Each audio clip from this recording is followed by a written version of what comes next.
Madam Principal, thank you for having us. Quite welcome. It's our pleasure. Laura and I are honored to be here. During the moment of reflection, it is a time to ask for the Almighty's blessings on those who suffered, those who lost a loved one, and remember that there's always a more blessed day in the future. And that's what we're here to celebrate, a more blessed day. And there's no better place to do so than in a place of hope. And that's a school. And so we're honored that you would welcome us. Thank you. We love being with your teachers and your students. Thanks for being here. Governor, thanks for coming. Governor Kathleen Blanco is an educational reformer. She has done what leaders are supposed to do. When she sees a problem, address them head on and pass law and budget necessary to achieve educational excellence, and you've done so, Governor, and I congratulate you for your leadership. I'm proud to be with the Congressman. Jeff, thanks for coming. You care deeply about the students of this district, and we're glad you're here. I do want to thank Don Powell for joining us. Don is the recovery man who represents the White House and the administration here in Washington, in Louisiana from Washington, and thank you for your service. I appreciate the State Education Superintendent, Pastorak. Superintendent, thanks for coming. He's got a vision of excellence for the schools in New Orleans and for Louisiana. He shared that vision with us earlier. I appreciate Paul Vallis, Superintendent here in New Orleans, for his willingness to take on this challenge. He doesn't view it as a problem. He views it as an opportunity. I first met Paul in Chicago, where he was an advocate then, like he is today, of high expectations and strong accountability to make sure every child learns. I appreciate Hilda Young, Sister Finnery. She's the superintendent of the Catholic school system here. I thank all the teachers, students, and parents who joined us. Hurricane Katrina broke through the levees. It broke a lot of hearts. It destroyed buildings, but it didn't affect the spirit of a lot of citizens in this community. This spirit can be best reflected when you think about a principal who refused to allow a school to be destroyed by the flood and worked hard to not only rebuild the building but keep the spirit alive. Or it can be reflected in the fact that teachers commute. We met a 7th grade teacher today who commutes 30 miles every day to be able to impart knowledge and to share wisdom with students who will be leading New Orleans in the future. And so it's my attitude is this: New Orleans, better days are ahead. It's sometimes hard for people to see progress when you live in a community all the time. Laura and I get to come. We don't live here. We come on occasion. And it's easy to think about what it was like when we first came here after the hurricane and what it's like today. And this town's coming back. This town is better today than it was yesterday, and it's going to be better tomorrow than it was today. And there's no better place to find that out than in the school system. First, I do want to thank our fellow citizens for their generosity when it comes to helping New Orleans and the Gulf Coast rebuild. The citizens of this country thus far have paid out $114 billion in tax revenues, their money, to help the folks down here. And I appreciate the governor last night. We had a nice dinner here in New Orleans. By the way, I have yet to recover. Dookie Chase's. If you want to eat a lot of good food, go there.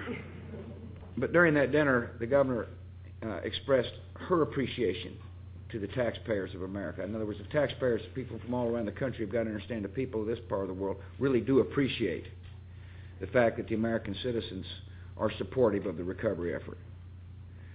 Of the $114 billion spent so far, and resources allocated so far, about 80% of the funds have been dispersed or available.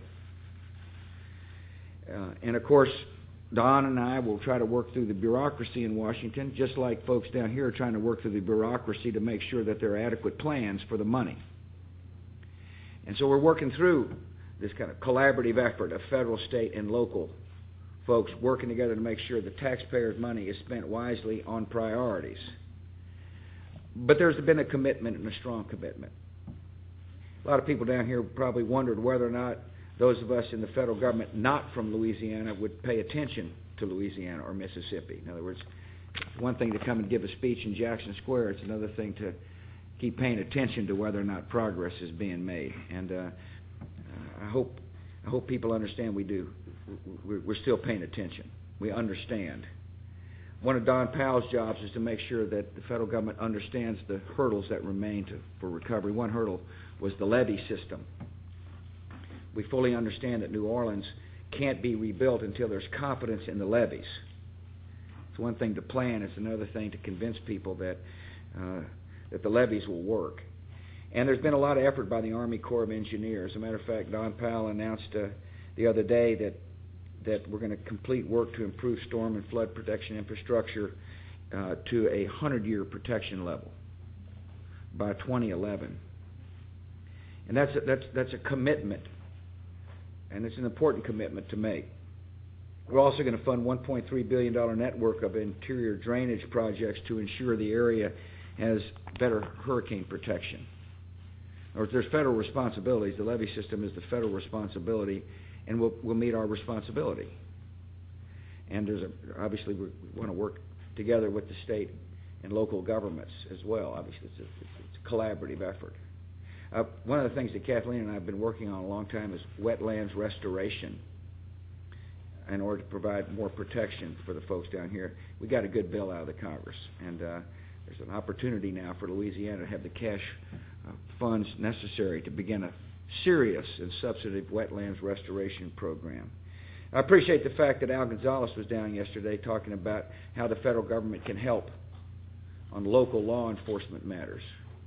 I firmly believe local law enforcement is just that, local. It requires a commitment by the local folks to hold people to account for crime, but the federal government can help, and so Al was down yesterday announcing and opening a family justice center to help the victims of domestic violence.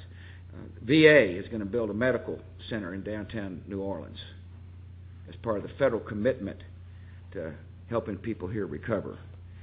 And so I come telling the folks in this part of the world that we still understand there's problems, and we're still engaged, and Don will continue to make sure that we listen and respond when possible. But let me talk about the school system. There is nothing more hopeful than a good school system. And I firmly believe that excellence in education is going to be the leading edge of change for New Orleans. Margaret Spellings, who's the Secretary of Education, understands this concept. The government has provided Louisiana with more than $700 million in emergency education funds to help not only the public school system, but also the parochial school system. And that's money well spent. It's money spent on construction. It's money spent on creating incentives for teachers to return.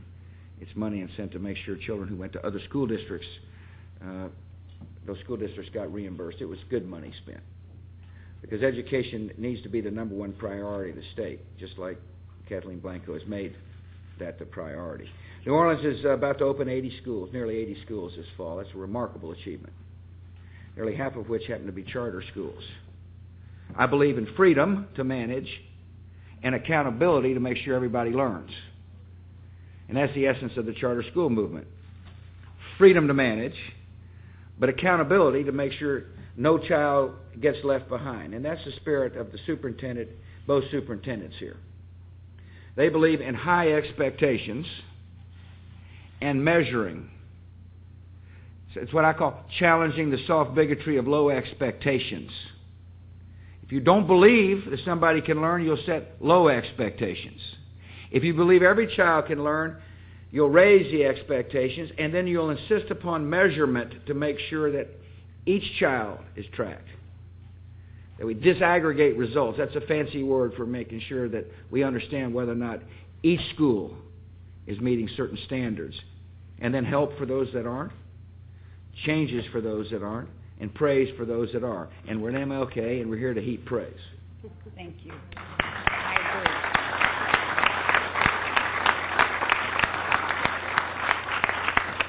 This is the first public school to open in the lower Ninth Ward.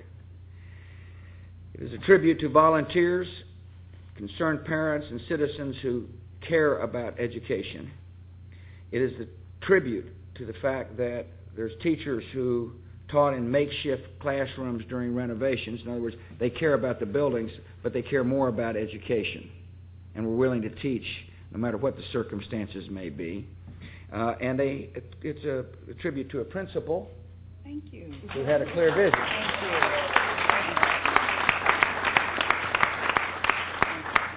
And so we're here to herald excellence and to thank the good folks in this community for supporting this school with the understanding that this school is one of the great beacons for hope. I want to thank the educational entrepreneurs who joined us, those who are in the process of helping find new teachers. Teachers, there was a great concern, obviously, when schools were reopening, as whether or not there'd be enough teachers. And people responded. People responded to the call to help provide at a grassroots level the support necessary to encourage people to teach. Teach NOLA is such an example. If you're interested in being a teacher from around the country, get on the internet on Teach NOLA, and you'll find opportunities to come here to Washington, to New Orleans to teach. We got somebody from Washington who came down to help rally support for the school system. Teach for America is active in this community. Charter school system, by the way, spawns all kinds of different opportunities for people to be involved with schools. I think of Kip McDonough 15 School.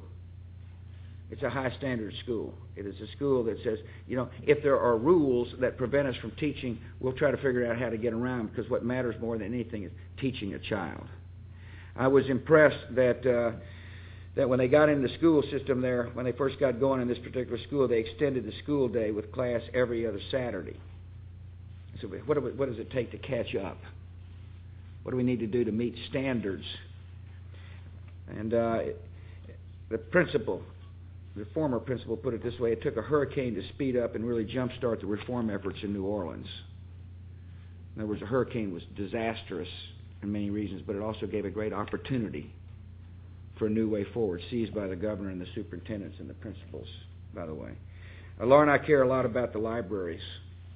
That's why we dedicate in books. We're proud to be a part of the rebuilding of this library.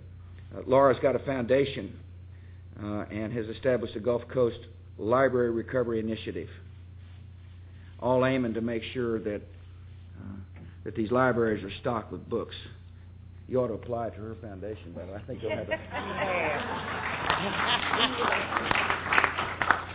think you'll have a good opportunity. Absolutely. I know. I'll try to work it for you. I'll never forget one time when I was governor of Texas, a woman looked at me and she said, "Reading is the new civil right." It had a profound impact on the policies that we have pursued since I've been in public office, and Laura's pursued as a lifelong reader. And that person was right. We've got to start making sure these youngsters can read at grade level and stay reading at grade level. No better way to send the message that is a commitment by making sure the libraries are stocked. I want to share a story with you about a woman named Rebecca Johnfro, who's here. Where are you, Rebecca? There you go. Thanks for coming. She was a Boston architect. She studied to become a architect and was in a firm, but she is from New Orleans. And she started thinking about the community she loved. And so she said, I needed to act, and I'm ready to act. And she came back to be a teacher. She left a promising career as an architect to come back to a community that is dear to her heart. It's that spirit, by the way, that is going to allow me to predict with certainty New Orleans' better days are ahead for the New Orleans people. I mean, And there's stories like Rebecca all over this community. People who've heard a call to come back and help. No better way to help, by the way, than to teach. But there are all kinds of different ways people can help the people of New Orleans and the Gulf Coast recover. You can contribute to the NGOs or the local organizations that are still helping heal hearts. You can help with sending books to schools. You can get on websites to determine where the needs are. And if you're a citizen of this country who cares about making sure this part of the region fully recovers, please participate. Please find a way to help and continue to do so. So, Governor, I'm honored you're here.